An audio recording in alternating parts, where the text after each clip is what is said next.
Permítame en este momento un enlace con el doctor Luis Carlos Ugalde, director general de Integralia Consultores, una empresa, usted lo sabe, de análisis político.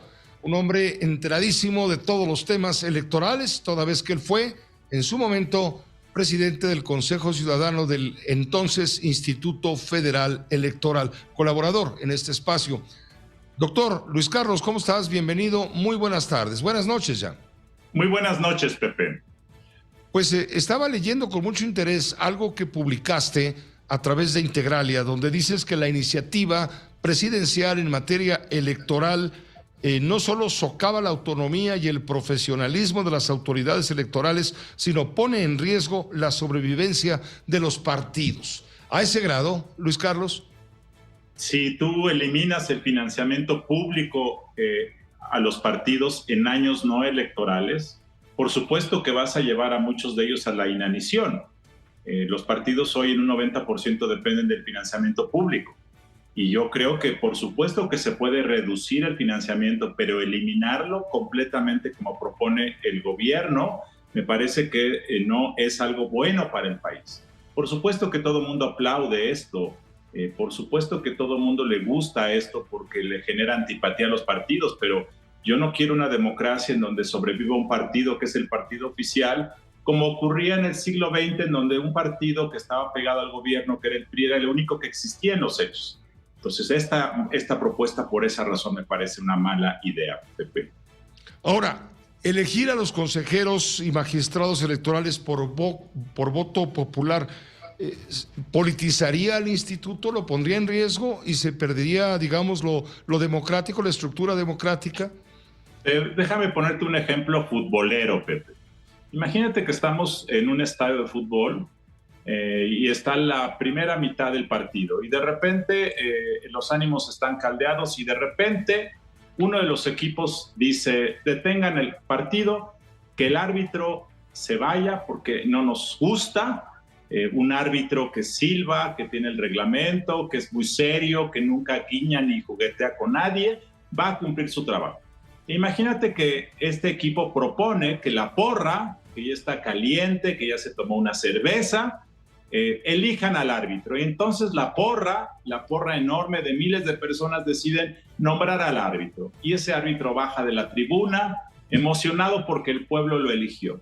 ¿Tú crees que este árbitro va a tener la capacidad para poder arbitrar, silbar, con base en el reglamento, o va a estar solamente volteando a ver qué grita la gente para silbar a favor o en contra?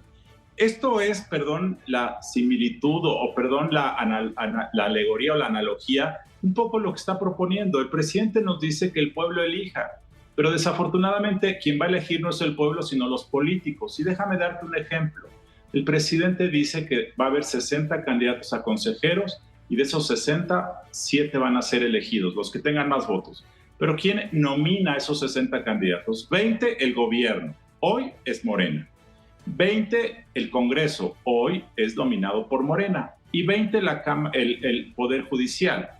Pero si tú haces cuentas, la mayoría de ellos van a ser gente vinculada al gobierno, al poder. ¿Quiénes van a ganar? Pues los que tengan conectes con gobernadores, con movilizadores del voto, que hoy es el gobierno. Entonces, y luego tienes que ponerle una lana, porque hacer una campaña nacional, Pepe, pues te cuesta como 10 o 15 millones. Entonces, ¿quiénes van a ser consejeros? Aquellos conectados con el poder político. Entonces, esta reforma que suena bonita porque la gente elige, en el fondo lo que hace del INE es un instrumento político del gobierno en turno. Y eso es un poco lo que ocurría en el siglo XX, de tal forma que esta propuesta en particular me parece que es sumamente nociva para el país. Hoy viene una nota importante, destacadísima en el periódico Reforma, firmada por la reportera Erika Hernández. Seguramente la leíste. Se titula: ¿Quiere Morena con reforma electoral puros plurinominales? Dice que el gobierno y el partido Morena han anunciado la desaparición de plurinominales. 200 en la Cámara de Diputados, 30 y tantos en la Cámara de Senadores. Pero dice, la iniciativa electoral oficial promueve la elección de diputados y senadores por listas votadas en cada estado del país, en un formato parecido al que actualmente se utiliza para elegir a los pluris. ¿Quiere decir que busca puros plurinominales? Así es, Pepe, la propuesta de López Obrador pretende aumentar los plurinominales. De 200 diputados pluris que hay, pretende aumentarlo a 300, y de 32 senadores pluris pretende aumentarlos a 96, y pretende eliminar a todos los demás que son elegidos de manera directa. Esto es lo que propone el gobierno. Lo que llama mucho la atención, Pepe, es que esta mañana el presidente empezó a criticar a los pluris y dijo que eran achichincles, que cargaban el portafolio y que salían muy caros. Y claramente lo que el presidente está es criticando su propia iniciativa de reforma, lo cual me hace pensar que el presidente no sabe lo que tiene la propuesta que él mandó al Congreso. El mismo secretario de Gobernación estuvo en el Congreso de Nuevo León y dijo que la propuesta del gobierno proponía reducir los pluris, pero no, la propuesta del gobierno propone aumentarlos y hacer que todos los legisladores de este país sean plurinominales. Esto me llama la atención porque están diciendo cosas que no están en la propuesta que ellos mismos presentaron. Pues sí, porque no ganarían los más preparados, sino los que tienen mayores simpatías, ¿no? Con el poder. Bueno, aquí es una discusión. Tradicionalmente los pluris a mí me parece que han cumplido una función de compensación en el sentido de que han permitido que los diputados de mayoría sean compensados con diputados de lista que hacen que haya más representatividad de los partidos pequeños. Y además muchas veces los pluris han sido los expertos que llegan a tratar de generar más experiencia y conocimiento a la Cámara. A mí no me parece que a los pluris haya que rechazarlos de entrada como ha sido tradicionalmente el caso. Yo simplemente creo que el gobierno no está diciendo lo que propone, o está mintiendo, o no sabe lo que propuso. Reitero, la propuesta de López Obrador pretende elevar el número de pluris y el presidente hoy en la mañana criticó a los pluris y el secretario de Gobernación en Nuevo León dijo que su propuesta proponía reducir los pluris. Aquí hay un contrasentido que creo que llama poderosamente la atención.